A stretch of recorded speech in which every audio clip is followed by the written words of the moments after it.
Dumwe mu bakozi b'Imana bemeza ko Imana itanyotewe kwirigwa mu ishengero. Nabugira twebwe mu ishengero tuhamara iminsi mike ariko mu isi tukamara iminsi myinshi. Ishengero n'umusozi umwe mu misozi indwi ya influence cange imisozi ifise ububasha.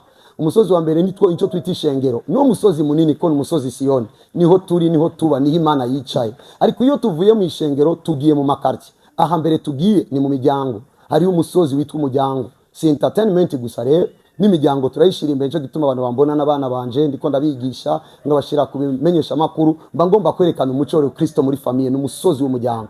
Hari umusozi wa gatatu witwa politiki. Ingorane y'umusozi wa politiki nuko muri Afrika bayitubyuka utariko, ariko muri Bibiliya politiki bisigura ngo kubungabunga no kwitwararika. Bisigura ngo umukristo ategereza kwitwararika gutera ibiti n'ibindi no gufasha abantu. Iyo ni politiki. N'undi musozi akaba uwundi musozi twita media. Mwebwe muri umusozi ukomeye naho nari kuba mfise bino bintu bikomeye gucya iyo ntari kurongo umusozi wa media uza gutuma abantu bashikirwa nibaye gushika iyo bishika. Akaba rero ayo musozi wa entertainment. Uyo musozi wa entertainment urimo sport, football, urimo kuririmba. Niwo musozi twasanze abakristo benshi bataye kuko umumama akubita umwana ngo avuye kukina umupira ngo abaye umubandi kandi ku mugoroba aza kuraba Cristiano Ronaldo. Gaca nibaza tworeka bano bana bacu bakaba bamenyekana nka bajya tuzi hama mu binyamakuru bakavuga Yesu yovugwa cyane cyo tuma dushigikira rero entertainment. Ariko kandi dusamaye kuri zino talent za gospel tubasanga bose muri karaoke. Gute nashoboye gutandukana abantu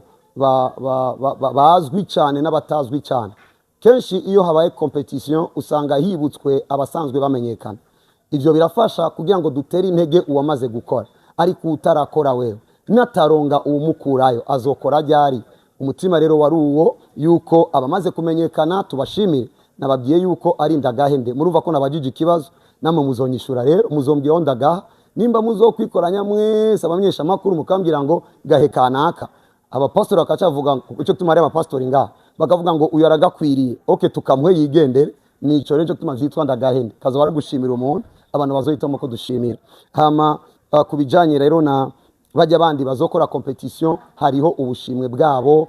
Nababwiye yuko bazohabwa ubushimwe bunini kiretse ubwo bushimwe bazotahana uwo munsi buri mamiliyoni. Ariyo agashimwe gakomeye. Abo bantu indwi finalist n'abandi indwi finalist tuzobagumya tuba produce tuba tware mu studio tubakorere tubakore bigishwe imico myiza ya worship. Kandi sije nzobigisha bazokigishwa n'abakozi b'Imana basanzwe baririmba. Hama abo turizera neza na neza yuko ejo bazovamo abakomeye kugira ngo umwaka ukurikira dusubiye kandi gukora competition bazobe nk'aba ambassadeur. Ngomba yuko tumenya ko ari umuririmbyi kuko ubu nitwagarara nga tuvuge ngo ngwino nawe uririmbe ni giki kitwemeza ko aririmba. Ntaraja muri studio kandi tumugiye ngo aje muri studio twamuziriye kuko nivyo yari yabuze. Ariko agende kuri telefone yuwo bavukana, agende kuri telefone yuwo bazinanye cange yindi yiwe ashire ngaho imbere aririmba indirimbo yose iza mu mutima wiwe. Ari yiwe ari undi muririmbyi aca turi ndungikira kuri iyo nimero. Twe tuzogira umwanya ducisha ku social media abantu bavuga uyu ni atayi uyu arabizi. Ariko na equipe y'abanyabumenyi aribo ba Big Zoe mabonye ariyo n'abarinzi ngaba yandika ulta ariyo Apostle King hano ari abakozi b'Imana. Bisigura ngo ari abantu bazokicamo i text uyu munafisari kwaraja uyu munafisa ubuzima. Hamace turondera rero 14 baba rapper na 14 baba R&B. Abo 14 na 14 tumaze kubaronka baca batangura gukora ico bita eliminatoire cange quart de finale, demi-finale na pre-finale. Izo bazozikorera ku musozi tubatwara bakiga bakigishwa bakaca batangura kuririmba imbere ya jury. Tuko turondera abazoje imbere indwi basigaye mu kwezi kwa gatandatu zako turabatembereza babona igihugu birelaxe gato tubatwara ku masite touristique tubaha kujyohererwa muri Kristo bumve yuko ari ubuzima. Tubatwara ku bakozi b'Imana baririmbye kera babahanura. Hama kuri mu gikorane ca 77 bobo bazoririmba indirimbo yitiriwe ivyuzuye bose icarimwe indwi. Hama le 12 bazogira competition imbere y'abantu ku mugaragaro. Hama bahitemo uwa mbere nawo munsi azocashikanwa ako kamodoka kazohabwa abasanzwe bazwi. Abo rero bashasha inyuma yo guproklama uwatsinze baca basigara mu cyo bita discipline aho tugiye kubarera kubafasha gusora indirimbo gukora ama clip kubakoresha ama concert tubamenyereza ubwo buzima binjiyemo n'umuco tugomba ko baserura muri Kristo. Hama uzo kwitwara neza muri bose azosohoka n'indi modoka ngo baranka kuza cavuga ko bataje mugende mutore abamaye bo baramubaye kuba rero dukorera Yesu avuga ngo niyagira uwanka aracari ugaha nta ngorane vyo bamo. Nizera ko ata beef nk'uko wabivuze iri mu bakozi b'Imana, ni kubera ko rimwe na rimwe biboneka uko utariko mu kudatahura kw'abantu, ariko twebwe tubana amahoro n'abantu bose. Nuko rero kugira ngo nzane umuco ku kibazo kiri precise wavuze ngo nk'ubu ndatoye umuntu hama aciye avyanga, abamenyesha makuru bose bazodufasha kuzana abantu batatu bazo bamaze kwinjira muri equipe iyo guhitamwo turi hamwe cange kuraba ivyo bazanye. Ubu rero nzosubira gupublia abantu nitwamara kuronka abo bantu tukaca tumenya ngo nabana babatowe tuzokwicara tubahamagare muhari. Allo meze neza baguhisemo erega abamenyesha makuru ubona ko ushima kuba mu bagomba guhiganirwa gutwara imodoka nkuremwo. Imana iguhezagire, ikindi gihe tuzovuga abantu tumaze kuvugana tumaze kumva namwe muri hafi tuzobahamagara mwumva ku buryo tuza gupublia abantu baturutse mu bantu. Ninaco gituma mabonye torondeo uyo muco kuko twari kuvuga ngo miyandikisha ari wari kwanka kuza. Inyuma iyo programme y'umunani izoba ari concert itariki 12 itariki 16 tuzohaguruka tuja Dubai muco bita ivyuzuye vyuzure, kandi turiteze Imana iduciriye inzira. Uzobo wa mbere muri competition uwo witwa Ndagahende nawe nyine tuzojana nawe muri iyo programme ya Dubai, azoba tugiye kuvuga ubutumwa ariko kandi tugiye gukusanya abantu no gutegura abantu kubijanye n'ibindi bikorwa vya business. Imana ishigwe hejuru.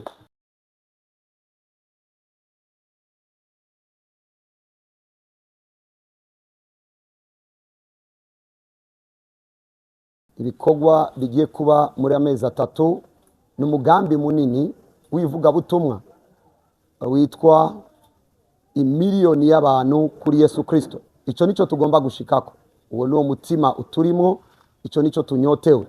Ariko musanzwe muzi ko twama dukora igikorane kizwi nk'ivyuzuye cy'amakiba ku kibuga kikitabirwa n'abantu benshi, kandi imyaka myinshi mwagiye mubona vyinshi vyagiye biba. Ubu rero kigiye kuba kinini kandi kigiye kwaguka cyane. Umugambi w'igikorane buri munsi iba ari kugira ngo abantu baze kuri Yesu Kristo, kuko nico twarungiswe gukora. Ni nayo ntsinzi twemeza ko izana umunsi mukuru kw'isi ikazana n'umunsi mukuru mu ijuru, bigatuma haba umunezero indani no mu bitaboneka. Kuri uwo mugambi rero uko tworonka abantu umuriyoni kuri Yesu Kristo, byabaye ngombwa yuko dushiramo ibikorwa bitandukanye mu mutima wuko abantu boshikirwa n'ivuga butumwa, ariko kandi n'umutima wo kugira icyo dukoze nk'abantu b'Imana, nk'abakozi b'Imana, kugira ngo dushobore gutera intege abanyempano, ariko kandi dushobore gutumira n'abakristo kutica ingabire ndemanwa cyangwa amatalent cyangwa ivyo bokora, kugira ngo n'indi misozi tuyifate nk'uko tuma tubisigura. Ibikorwa rero bizoba muri amezi 3 nibi. Igikorwa ca mbere ni igikorwa civuga butumwa. Tugomba tuvuga ubutumwa, tugiye gutegura abantu 1000 bazoboneka mu mabarabara, mu masoko, mbere mu gihugu cyose. Natwebwe ubwacu tuzokama tuduga burindwi cyangwa uko dushobojwe ruguru mu masoko kuvuga ubutumwa.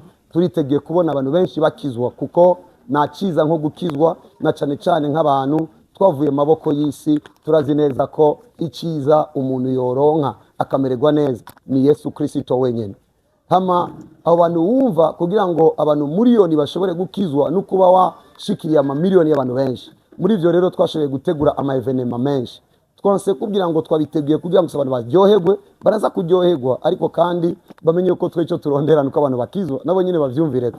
Hazotegurwa rero amahiganwa, hazobaho ihiganwa rya cyclisme izobera Bubanza, aho twiteguye kubona abantu benshi cyane bazabagara amabarabara tubabwira ubutumwa biciye mu bipapuro nk'ibi biri ku butumwa bwiza, canke aho bahuriye turungika imigwi y'abantu bababwira ubutumwa.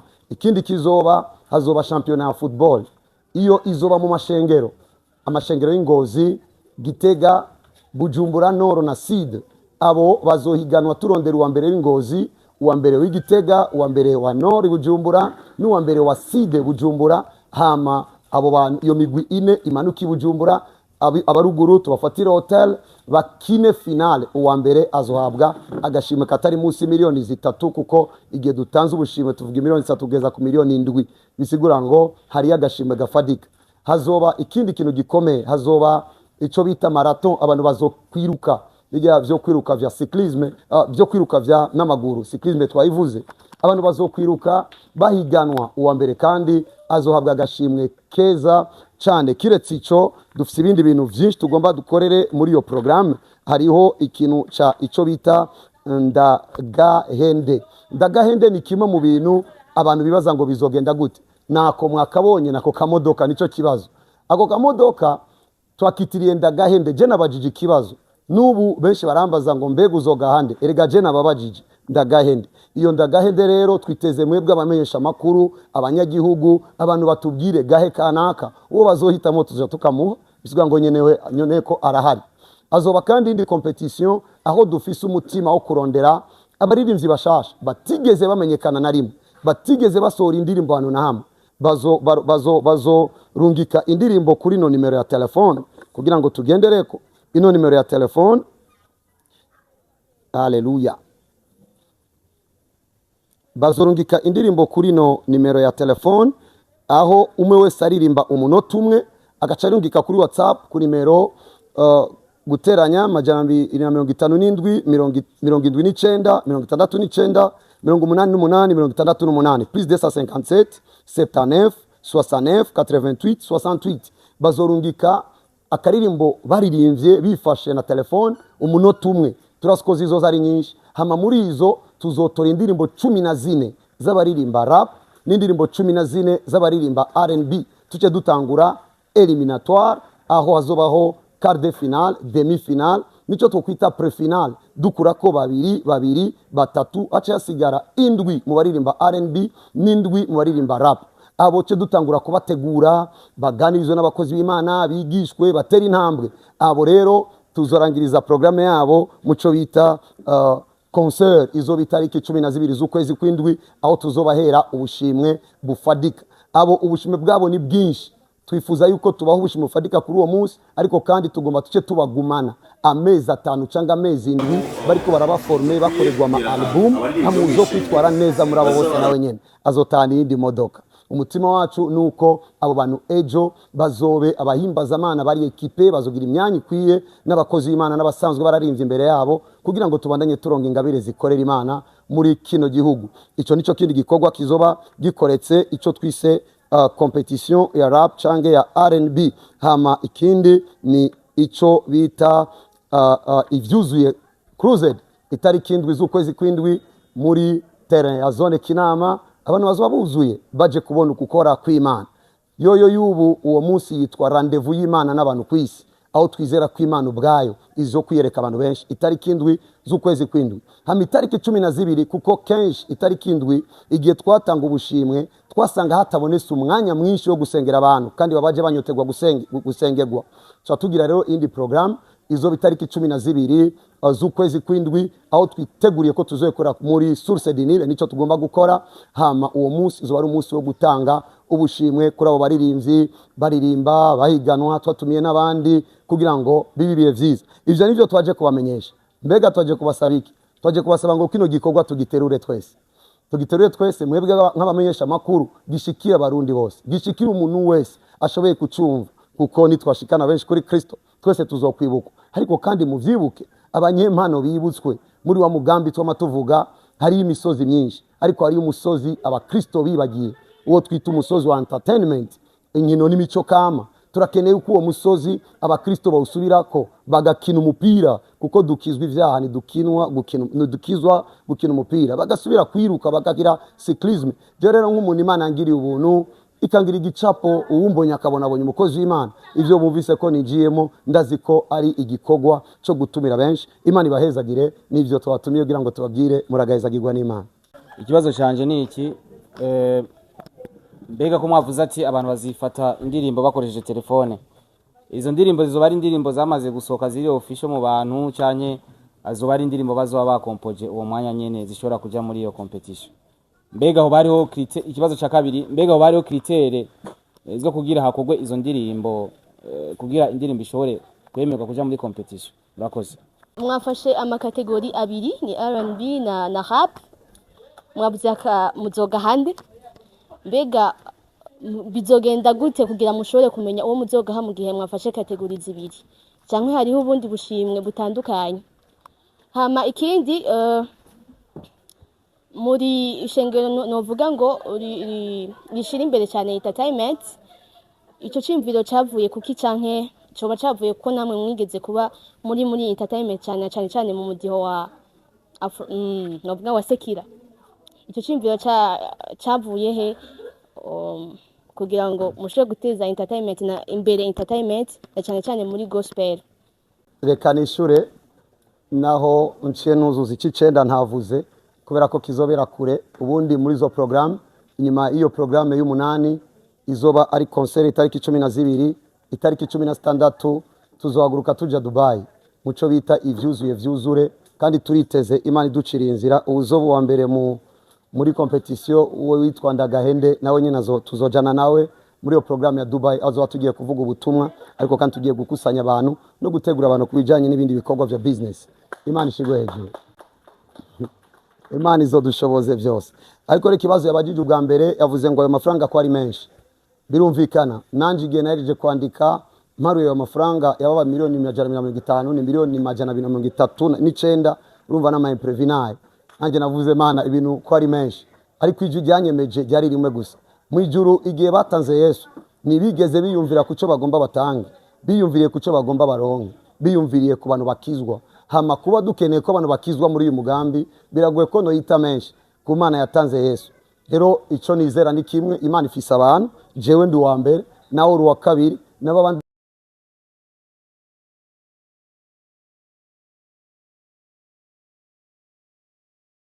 ubutumwa mubaherekeze mubashigikire, muzosangira umugabane mu bwami, kuko iyo umuntu makijijwe n'umunsi mukuru mwijuru. Nibaza ko bitahuritse, murumva neza ko ahazova ahambere ndi kuri je, aha kabiri nuko basanzwe badukunda badushigikira, aha gatatu ni kuri mwebwe mwavyumvise ko muradukunda, kandi iyi nayo nintereranyo komeye cyane muje gutanga, ariko nabo muzobwira bizobabera vyiza iyo twese tubibayemo. Ariko ico nemeza ni kimwe, bizoba. Hama ica kabiri ku by'amafaranga bimaze kuboneka, nimba imodoka iri ngaha bisigura ngo n'ibindi birahari, nitwaje kuvuga bidahari, hari ibihari no kukwiza gusa, kandi turashima Imana aho bigeze. Ikindi ni gute nashoboye gutandukana abantu bazwi cyane n'abatazwi cyane.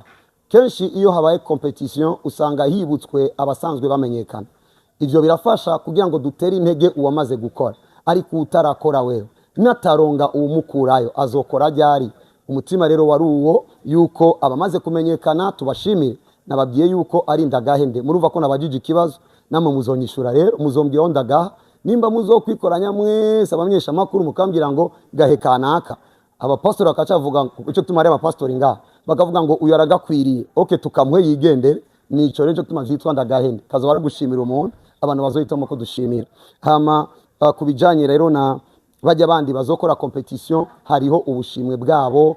Nababwiye yuko bazohabwa ubushimwe bunini kiretse ubwo bushimwe bazotahana uwo munsi buri mamiliyoni, ariyo agashimwe gakomeye. Abo bantu 7 finalist n'abandi 7 finalist tuzobagumya, tuba produce, tuba tware mu studio, tubakore bigishwe imico myiza ya worship, kandi sije nzobigisha bazokigishwa n'abakozi b'Imana basanzwe baririmba. Hama abo turizera neza na neza yuko ejo bazovamo abakomeye, kugira ngo umwaka ukurikira dusubiye kandi gukora competition bazobe nk'aba ambassadeur bizo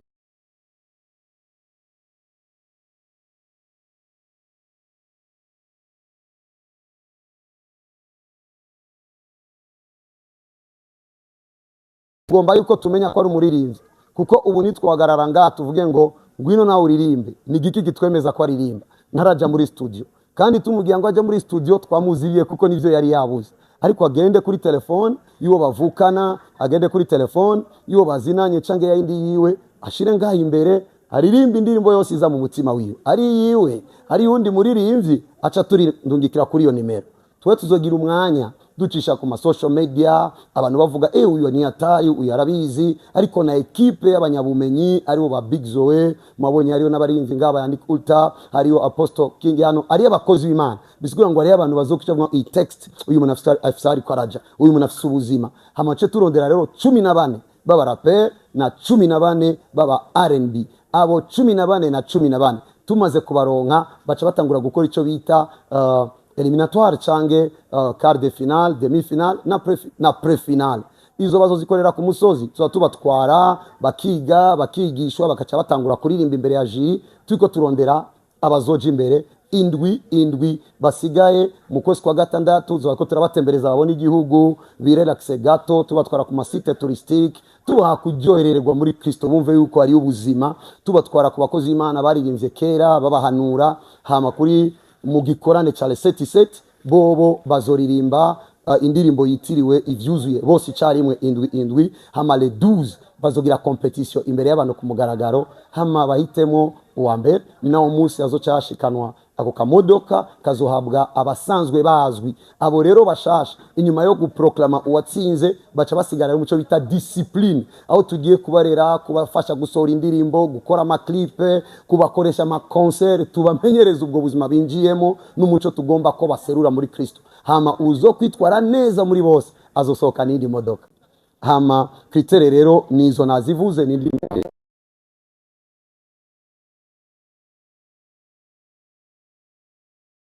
yabajengo rap na R&B muzoga hande nibaza komeje kwishura kuko aba rap n'aba R&B abo sibo bariko bararondera aka kamodoka mubona ngaha aba rap na R&B bo bari murindi higanwa tuko turondera amatala iyi modoka akandagahende ni mwebwe muza kumbwira abaririmbyi ba gospel barambwira abapastori barambwira abandi barambwira ndagahende ko je nabajije ikibazo uwo muzohitamo tuzokamuha kandi azoshima sivyo gahemu uwo rero ni usanzwe azwi abo sabantu baza guhiganwa ariko basanzwe bazwi baba muza kubahitamo bivanye nuko mubazi aba rap na R&B ivyabo nabivuze bazohiganira ibindi bintu twavuze harimo amafaranga hariyo production hariyo kubateza imbere no kubatunganya no kubakora kandi Burundi burahiriwe tuzoronga abanyempano bateguye neza Imana ibahezagire yavuze kandi ngo mushira imbere entertainment ndumwe mu bakozi b'Imana bemeza ko Imana itanyotewe kwirigwa mu ishengero nabugiye twebwe mu ishengero tuhamara iminsi mike ariko mu isi tukamara iminsi myinshi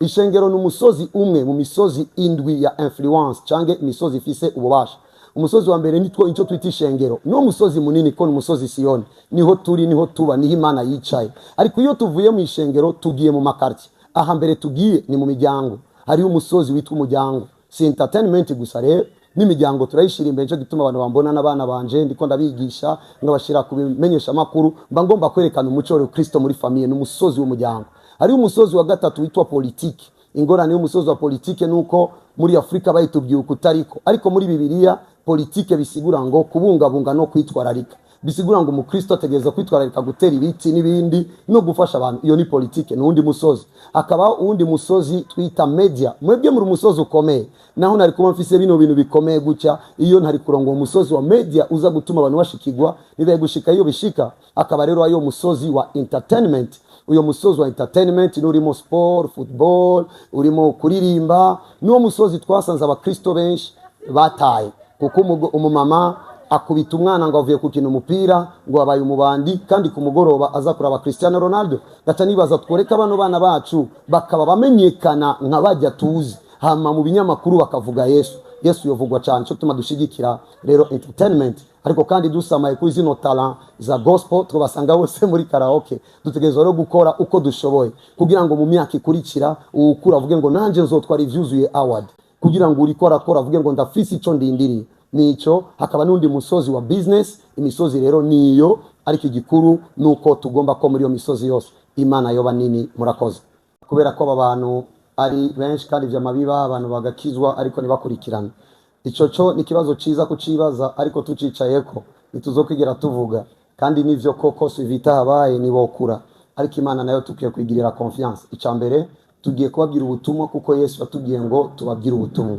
hama ica kabiri kubijanye na suivi sanzwe dumwungere nyobo ishengero bisigura ngo nimba mazi imyaka ndiko ndera abantu ndazi neza ko bakwiye kuregwa ico catumye twiyumvira yuko abantu batabyiga ubutumwa ngo baze mu ishengero rimwe babyiga ubutumwa ngo aho bashoboye guhura n'umwungere bagende bakizwe abo tugiye gutegura rero ahantu hose bazogenda akarere binjiyemo bazovugana n'umupastori ari hafi bamubwira ngo mukanya ni wabona abakristo baje ubandanye ubarera twebwe twaje kuroba si objectif yo kuzana abantu igihumbi muri miliyoni muri Sabbath Church ni objectif yo kuzana abantu imiliyoni kuri Yesu Kristo muri ico gikogwa abakozi Imana bose bari mu Burundi no kwisi ndumva neza ko igikogwa cya twese ico rero tube amahoro bazofashwa kandi na nimwe izotakara Imana shigwe hejuru yaciye abaza kubijanye na football avuga ngo ko babonye ku gipapuro havugwa Mpimba, nabaye nk'uhasivye gato, ariko shampiyona ya football izoba Gitega,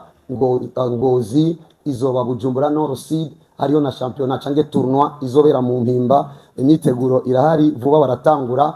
Twariyumviriye nabo nyene ko ni vyiza ko twavuga ubutumwa, bibuke ko dukeneye kuvuga ubutumwa, ariko kandi dukeneye kwereka abantu yuko Imana idapingana na tanga zabo, kugira ngo abakina nibaze ngo gukina ni bemerewe gukizwa cange bange gukizwa kubera ko ari abakinyi. Hama abaje ngo kubera iki Ngozi, Gitega, izindi ntara. Mu mwaka uheze twakoze Gitega na Bujumbura, habwo Imana ishigwe hejuru ko twagiye na Ngozi, bisigira ngo umwaka ukurikira tuzogenda twaguka kugezaho bikwira Burundi yose. Ariko ndabamenyesha yuko nitwaheza Burundi bazotubaza kubera iki Tanzania itarimo, nayo izokwinjira muri kazoza, kuko ibikorwa bizobandanya uko imyaka igenda ikurikirana. Mu ncamake rero niho tugeze, ariko tuzokwagura kugezaho dushikira bo cyclisme. Kubera iki Bubanza, kubera iki ahandi?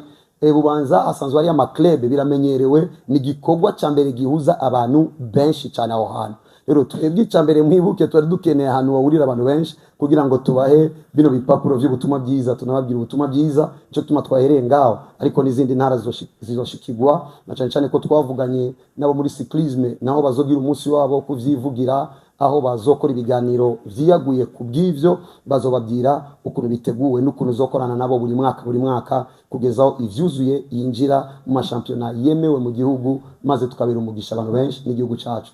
Mwavyumvise ivyo, twiteze n'ivyo. Hama cisha yavuze ngo abantu igihumbi bategura abantu bova he, bagenda kuvuga ubutumwa bova he, bateguwe gute? Ica mbere umuntu ahera ahari. Vuze abantu igihumbi ni kubera ko mishengero ndongoye injira abantu barenga igihumbi, aho ni wa mbere niyumviriye. Ariko kuvuga iyo terme abantu igihumbi, nari niteze yuko bazoba abavuga ubutumwa benshi. Hama ikijanye n'imyiteguro, nk'umuntu yateguwe, nk'umuntu yavuga ubutumwa, ndazi ko bisaba gutegura abantu. Ariko kuri iyi programme twanse ko abantu bagenda kuvuga vyinshi, bariko bategurwa ku kintu kimwe conyene. Bazogenda kubwira abantu bati ngwino murabe umugabo yangiriye neza.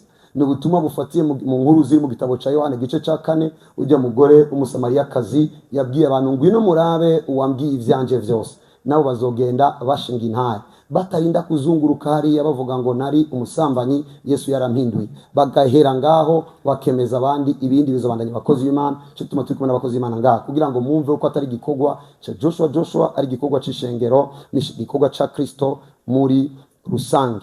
Bacibaza ngo rendezvous y'Imana n'abantu kwisi. Mbega maravuganye n'Imana, itavuze sinsohoka, itavuze simboneka, itavuze sinseruka, ndijwi ryayo kwisi. Ndashimira Imana kubw'ivyo yaranyemeje. Kandi uyu mwaka uheze, ujya mwaka mbere w'umwaka twakoze kujya gikorane, nabwiye abantu ngo muzora hejuru muzobona ikintu, barashinze naye barafise ivyo babonye. Ubu rero ni rendezvous y'Imana n'abantu kwisi. Abantu bazobona ibitigeze biboneka ahantu ntamwe kwisi. Ico nico twiteze. Bazoze, bazokira, bazotabagwa, bazobohoka, bazogaruka ivyizigiro. Imana izobagirira neza muri yo rendezvous yayo n'abantu kwisi. Nico kimwe na le 12/7 ni ambiance, umunezero w'ijuru kwisi. Abazoza muri yo concert bazoba muri worship, ukumengo bahagaze neza na neza ku marembo y'ijuru. Bazofatira kuki aba nabo, niko yabajije Mika, bazofatira kuki aba bazoyiganira imodoka. Erega baje ikibazo murakinsubije. Aha rero narinzi kumwe acambwira ngo je mbona woga hakanaka, gatanda kubwira ngo tugiye kuvyiga, kuko je nabajije ndagahenda. Cyari kibazo abanyemesha makuru nima pfundika ngaho mukavuga ngo prophet gahe kanaka. Okay, turarindiye tuje abapastori bazovuga, turarindiye tuje ivyo abaririzi bazovuga, abandi baririzi hama umuza gupropose turakamuha. Thank you. Mubandanye rero mutubwira, mushira muri commentaire, mutwandikira, mwandikira abamenyesha makuru. Twari twifuje yuko twonakora ibiganiro n'abamenyesha makuru nkamwe, mwebwe mukadufasha. Nk'ubu wewe ugafata channel yawe ya YouTube ukacuvuga mubona yo gahande, abantu bakaca bakomanta, ukacutuzanira batatu ba mbere, uwundi akatuzanira batatu ba mbere, uwundi batatu ba mbere, ca tumurondera. Uwo abantu bazotubwira ngako kari ngaho baterure bagende, ama Yesu yamamara. Murakoze. Sinzi ko ari ubundi nibaza ko tucyumva akantu kavuga ati cyanye, tucyumva amajambo avuga ati ndagahinde, benshi twatahura umenga turiko turabona biriya, ariko ndumva ko mwari mufise project nini cyane. Icyambere na mbere cyo numva no bafelicita kubera ko mubabariye ko nabajije ibibazo nababwiye felicitation kubera ko ni ikintu kinini. Novuga ariko ni ikintu kigiye gutegurwa atabandi bantu twari bwabone bagitegura. Ariko twabonye umukozi w'Imana hajya nawene kumbure tugende twamenye ivyiwe Apostle King Dieudonné nawe afise urusengero arongoye ndetse afise umuryango munini cyane. Wewe ajeje iki muri bino bikorwa ko twamubonye mu kibanza aberewe neza cyane? Icambere ni kibazo yabajije ariko aradukeza ku bijanye na ndagahende. Abantu bumvise igihe kanaka turasigura ivyayo, turasigura ico bisigura muri prophetic, ariko ni vyiza iyo ugendanye n'umunyabwenge ube maso ariko araja mu kugendana nawe abafise icyo yavuganye n'Imana, kuko itanguriro ry'ubwenge no kubaha Imana. Kuba tubaha Imana rero ubwenge bwose bw'Imana buturimo. Wabaje ngo Apostle ari hano nawe ivyiwe n'ibiki. Imana ishigwe hejuru, ndashima Imana ko mumuzi numwe bakozi Imana bariko barakora cyane. Cabaye igicapo ciza ko nibaza ko bakozi Imana bakurikirana cyane kuri internet, ndimwo arimo n'ahari abandi. Cabaye ikintu ciza cyo kugira ngo bamenye abantu ko bino bintu bitariko birakogwa n'ibintu vya Joshua prophet of Jesus, bamenye ko bino bikogwa ari bikogwa vya Kristo. Kuko kuva mvuga ngo nzobwira ubutuma abantu miliyoni, nawe urabona ko atabongomba gukwegera hajya mu ishengero, n'abantu ngomba ko baje mu ishengero yose. Ivyo rero bigiye kugira isura nzima igihe ariho presence y'intumwa undi mukozi w'Imana nga. Nico gituma ari nga Imana mumugisha kandi turanezerewe kubyiba. Ndazi ko taravye hariya ku ruhande urabona ko dufise Nick Ulta yatwaye moto aciye imyaka 2. Kuri twebwe ni igicapo ciza cemeza yuko ivyo turiko turakora kiretse ko vyatumye umuntu anezerwa, ariko vyatumye n'umuntu atera intambwe, kandi intambuko ziwe zikaba zibandanya ari inkomezi zishengera mu vyakora buri munsi. Mabonye Big Zoe ari muri komite, bisanzwe na muntu n'umwe mabonye ngaha atari mu gikogwa. Iyi komite ni komite nini. Joshua niyo kora bino bintu wenyene, Imana iramuha ivyumviro, ariko afise umugwi munini w'abantu babikora. Imana ibahezagire cyane. Hama avuze ngo ivyuzuye twishimira iki mu vyagiye biraba. Twishimira abantu benshi bakijijwe. Cyo cyambere twishimira kubona abantu bamenye yuko ibikorane binini bitotegura umuzungu yavuye mu mahanga gusa, kuko ari ukuntu bafata ibintu bishoboye gutegurwa ngaha kandi abantu bagakizwa ibihumbi n'ibihumbi. Ikindi twishimiye ni ukuza hamwe kw'abanyempano kandi bagashimirwa. Ikindi twishimiye ni umutima twasutse mu bahimbazamana, bakamenya ngo ndaririmba ariko mfise ikintu ciza kindindiriye, kandi ibyama bitangwa byama bigira ico bimariye abandi. Iyo rero si inyungu ya Joshua gusa, ni inyungu y'igihugu n'umunyagihugu, kuko ufise icaronse kigira ico kimumariye, kikagira nico kimariye umuryango wiwe, bigatuma twebwe tuguma mu munezero. Ikibazo ca Gibon yabaje ngo kubera iki bavuze ngo ndagahende umengo wagasuzuguye. Iyo bavuze ko ndi muto ntibansuzuguye, bavuze uko ngana. Iyo bavuze ko nirabura ntibantutse, bavuze uko nsa. Iyo bavuze ka igihe hari amakamyo bagomba bavuge ngo nituzotanga akamyo ni mu modoka buto, ariko kamaze kwitwa akamodoka uramenya ko atari kinga. Irazimvye na miliyoni renga 25 mu ncamake, ko ari kugasa mumve yuko Imana ishobora kudutanga n'utwo tuntu, na cyane cyane ikagaha umuntu ahimbaza Imana. Murakoze. Ico twise ndagahende, ndazi ko ico kizoza ibibazo vyinshi ariko tugitahuza abantu. Ndagahende nako kamodoka. Iyo modoka izotsindira umuririnzi umwe asanzwe azwi wa gospel. Jewe narungitse ikibazo, ndarindiriye mwebwe mumbwire uwo mubona ko nzoga, ariko natanze icyumviro kandi ico tubera ciza. Mwebwe bamenyesha makuru, umwe wese ni akora ikiganiro akaca yandika akabaza abantu mubona kano kamodoka boga hande, hama akaca duha batatu bambere batowe iwe, undi akazana batatu bambere batowe iwe, undi batatu batowe iwe. Nitwagira muayene tuzoba twamaze kuronka uza kugatsindira uwo muntu tuzokamuha. Nibaza ko iyo yoba inzira cange nimwe mu nzira zotuma bigenda neza. Ikindi ni gikorwa ca competition, aho twabagiye nimero ya telefone abantu bazocako kugira ngo barungike video kuri iyo nimero. Tuyisubiremo, nimero ya telefone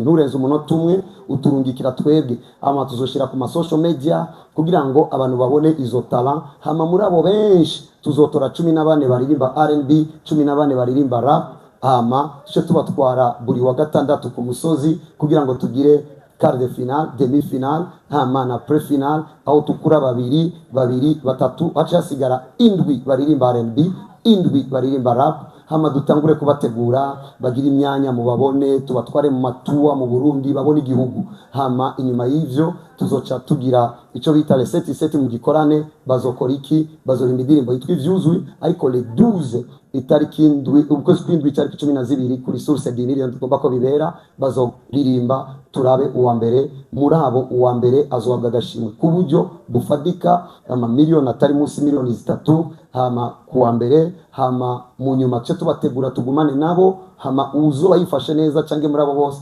azosohoka nawe nyene akandi ka modoka hama tubabwiye yuko inyuma yaho itariki 16 tuzokora Dubai Prophetic Tour abarundi ni benshi Dubai tuba tugiye gukora igikorane ariko kandi tuba tugiye kugira inyigisho zitandukanye n'ibindi bitandukanye arimo no gutembera no kuryoherwa hamwe no kuruka ibikorwa by'inzu twakoze turifuza yuko uzogatwara kakamodoka azoba mu bazojana natwe Dubai kugira ngo dukorane ico gikorane n'ivyo Imana ibaheza byo shalom. Ikibazo nyine kijyanye kuri ndagahende tugiye no mu makompetisiyo yagiye araba award zabaye za yuzuye twarabonye baririmbye bamwe bagiye bikura akandika ati sindabirimo uno munsi imodoka kandi uranaje yuko n'abantu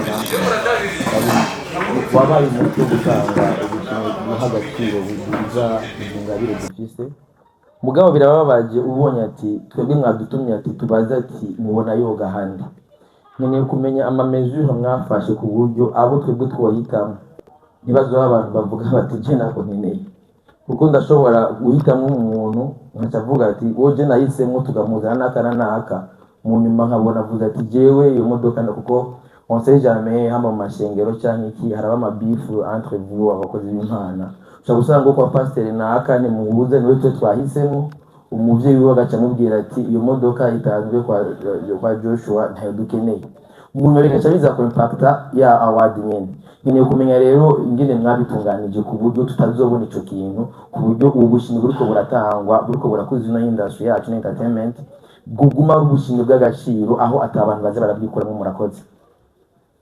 Sinzi gato ko mwamutahuye bisanzwe ni question abo bantu nivyo ati nivyo goti idabya kugira ngo nwavu utora umuntu atako akeneye bijya muri essence namutahuye cyane Imana ishigwe hejuru kandi ibyo bibazo umuntu reka kuvyiyumvira twibutsa ko mu mwaka weza atamuririmbyi n'umwe yanse kwinjira muri competition byashitse kuri bamwe bakinisi kandi torabatahuye ikiza kino award ni award y'urukundo kandi ugomba gutanga rufise inkuru za Yesu ziryoshe ngo yigeze uvuga umugani w'umuntu yatumiye abagwiza tubu ngo baranka kuza cavuga ko bataje mugende mutore abamaye bo baramubaye kuba rero dukorera Yesu avuga ngo nihagira uwanka aracari ugaha nangorane vyo bamwe nizera ko ata beef nkuko wabivuze iri mu bakozi b'Imana nikora ko rimwe na rimwe biboneka ukutari ko mu kudatahura ko abantu ariko twebwe tubana amahoro n'abantu bose nuko rero kugira ngo nzane umuco ku kibazo kiri precise wavuze ngo nk'ubu ndatoye umuntu hama